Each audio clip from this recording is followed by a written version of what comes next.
In July 2025, Brigadier General Mohammad Reza Ashtiani made a bold declaration. Iran, he said, is fully prepared for a decade-long war with Israel. This was not just a statement of military readiness, but a carefully crafted message designed to project strength, resilience, and a new era of strategic resolve from Tehran. Ashtiani's words echoed across the region, signaling a significant shift in Iran's approach to its adversaries. He insisted that Iran possesses not only the material resources, fuel, ammunition, and equipment, but also the national will to sustain a prolonged conflict.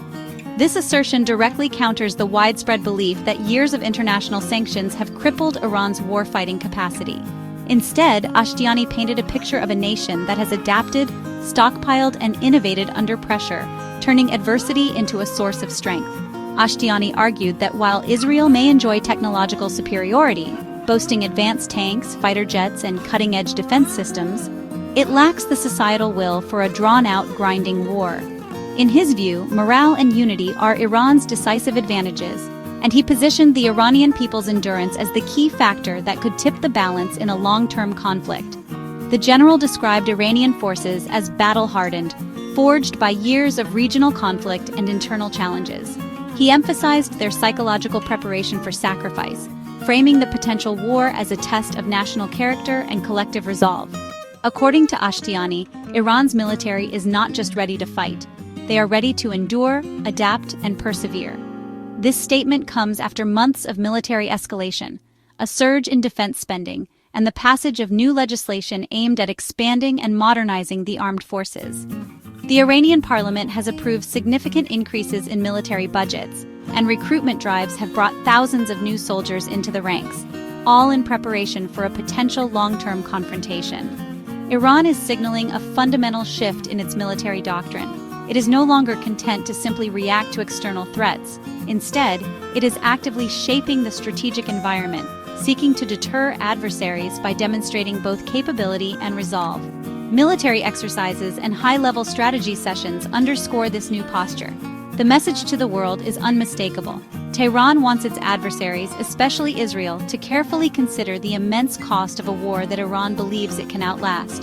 By showcasing its missile arsenal and simulating regional conflict scenarios, Iran is making it clear that any aggression will be met with determined resistance. Iran's posture is now one of proactive deterrence, daring its enemies to contemplate the true meaning of a conflict of endurance. Tehran is betting that its ability to withstand hardship and maintain unity will ultimately force its adversaries to think twice before escalating tensions into open war.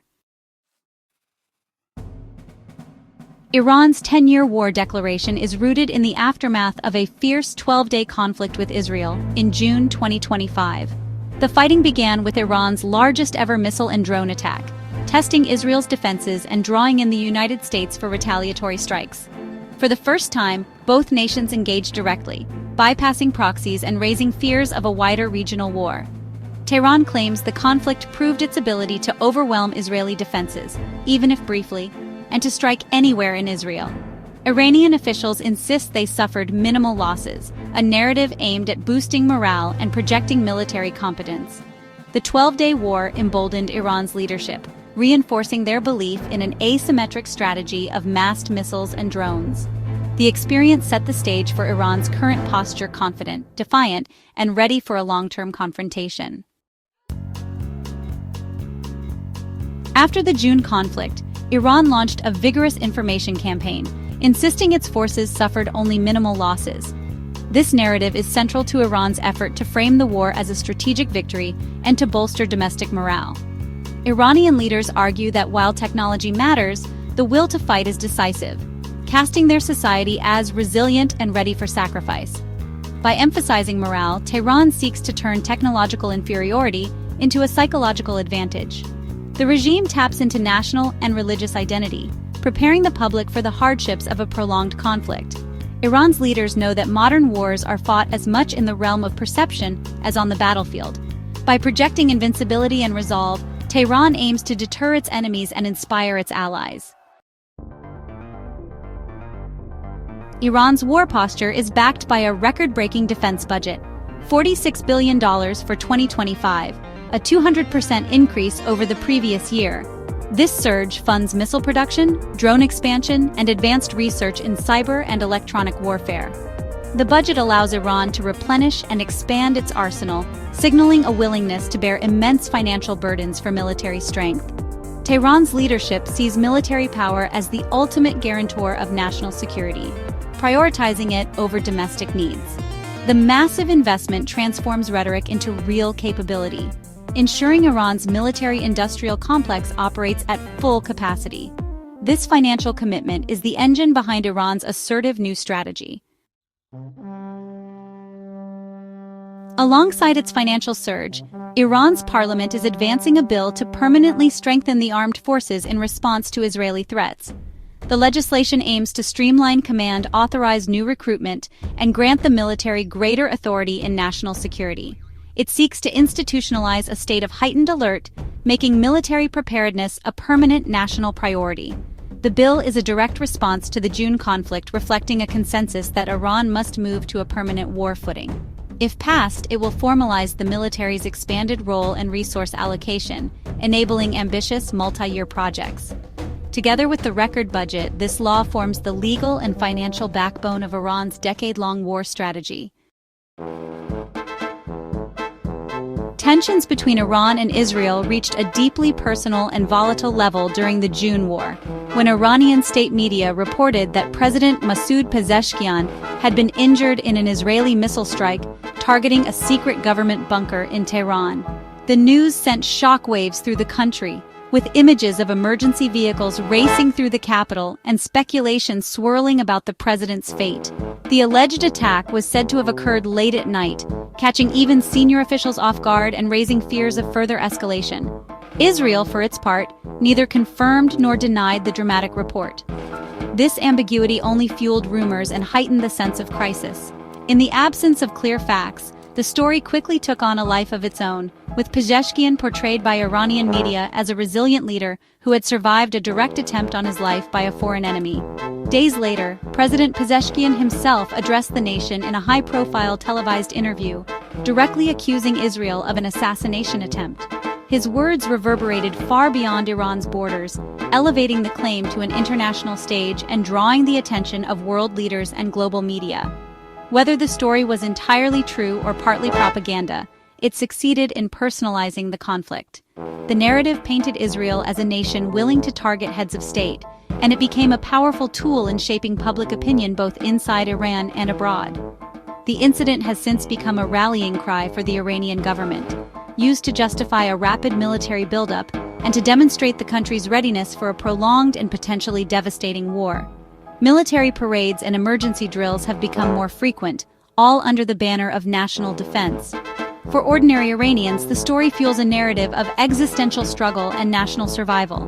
It has united many citizens behind their leadership, reinforcing the idea that the nation is under direct threat and must stand together.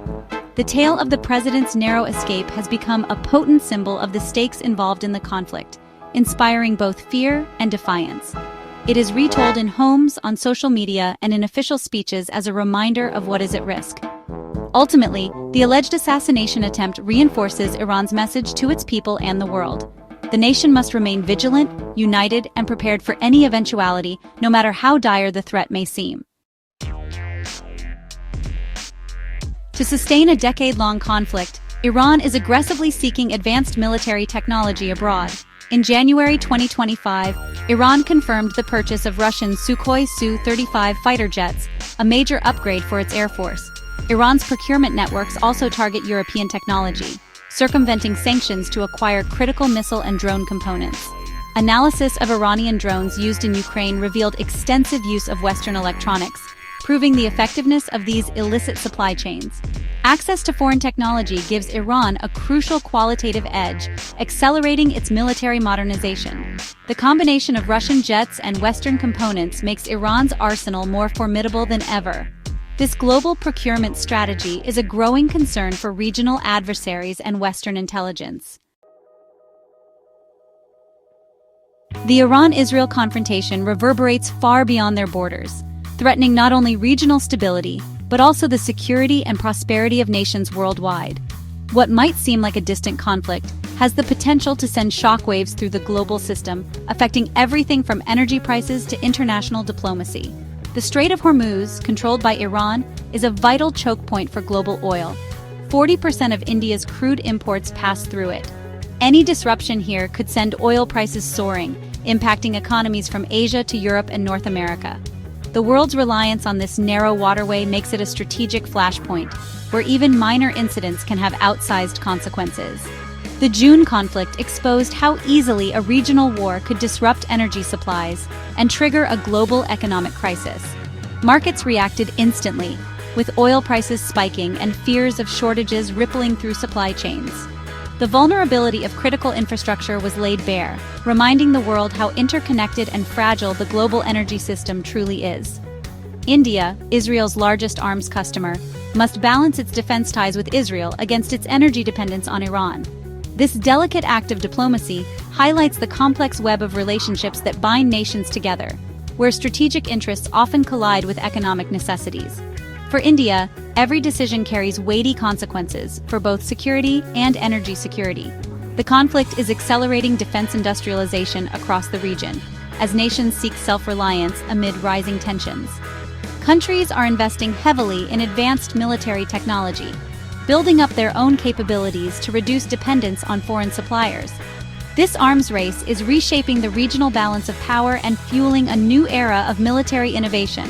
The shared threat from Iran is deepening cooperation between Israel and Gulf Arab states, solidifying new alliances. Joint military exercises and intelligence sharing are becoming more common, as former rivals find common ground in the face of a mutual adversary. These partnerships are transforming the geopolitical landscape of the Middle East. The region is polarizing into rival camps, with the Iran-Israel standoff driving a realignment of power. Old alliances are being tested, and new blocs are emerging as countries choose sides in an increasingly divided Middle East. This polarization raises the stakes for every nation involved, making the path to peace even more complex. This is no longer a bilateral dispute, it's reshaping the entire Middle East and beyond. The world is watching closely as the outcome of this confrontation will influence global security, economic stability, and the future of international relations for years to come. Iran's 10-year war posture is a calculated strategy, not a rash threat. By combining morale, military buildup, and global procurement, Tehran aims to deter adversaries by making war appear too costly. The alleged assassination attempt on President Pezeshkian personalizes the threat, galvanizing national unity. Iran's approach institutionalizes a state of permanent readiness, raising the stakes for any future conflict. The ripple effects are global energy security, arms races, and shifting alliances. Iran is betting its endurance will outlast its enemies, hoping deterrence will prevent war. But this high-stakes gamble could just as easily trigger the very conflict it seeks to avoid.